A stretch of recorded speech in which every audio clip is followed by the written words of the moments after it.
இந்த சேனலை நீங்கள் இன்னும் சப்ஸ்கிரைப் செய்யவில்லை என்றால் சப்ஸ்கிரைப் செய்யுங்கள். புதுப்புது செய்திகளை முதலில் பெற பெல் ஐகானையும் கிளிக் செய்யுங்கள். மணமகன் தலையில் முடியில்லை என்று கூறி திருமண மேடையில் மணமகனை நிராகரித்து மணமகள் வெளியேறினார். அவமானப்படுத்தப்பட்ட இளைஞன் மணமகளுக்கு கொடுத்த இனிமையான பழிவாங்கலை பார்த்து சமூக வலைதளங்கள் கைதட்டி வரவேற்கின்றன. ஒருவரின் திருமணம் முடங்குவதற்கு காதல், மது அருந்தும் பழக்கம், கெட்ட பழக்க வழக்கங்கள் போன்ற பல காரணங்கள் இருக்கலாம். ஆனால் தலையில் முடியில்லாததால் திருமணம் முடங்குவது இதுவே முதல் முறையாக இருக்கலாம். பீகாரில் இந்த விசித்திரமான சம்பவம் நடந்தது. டெல்லியில் உள்ள மருத்துவமனையில் நரம்பியல் நிபுணராக பணிபுரியும் டாக்டர் ரவிக்குமார் இந்த தலையில் முடியில்லாத பிரச்சனையால் பாதிக்கப்பட்டவர். ஒரு வருடத்திற்கு முன்பு ரவிக்குமாருக்கும் பீகாரின் சுகௌலி கிராமத்தைச் சேர்ந்த ஒரு பெண்ணுக்கும் திருமணம் உறுதி செய்யப்பட்டது.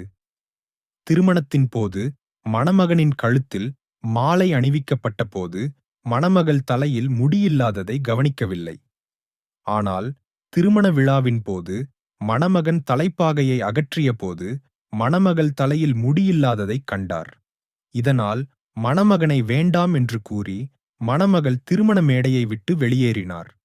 வெளிப்புற அழகில் எந்த பயனும் இல்லை என்றும், இப்படியொரு சாதாரண விஷயத்திற்காக திருமணத்தை நிறுத்தக்கூடாது என்றும் மணமகள் மற்றும் மணமகனின் குடும்பத்தினர் கூறி பார்த்தனர்.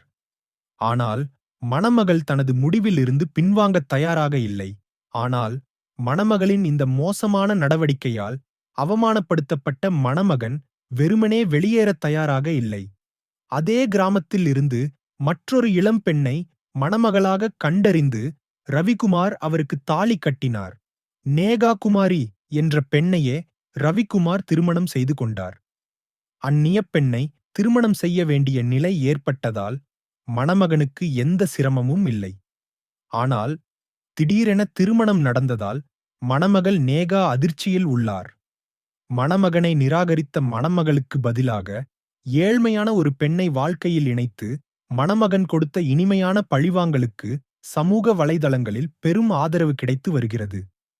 வீடியோ பிடித்திருந்தால் லைக் செய்யுங்கள். உங்கள் கருத்துக்களை கீழே கமெண்ட் செய்யுங்கள். மேலும் செய்திகள் மற்றும் விசேஷங்களை அறிய இந்த சேனலை சப்ஸ்கிரைப் செய்யுங்கள். நன்றி.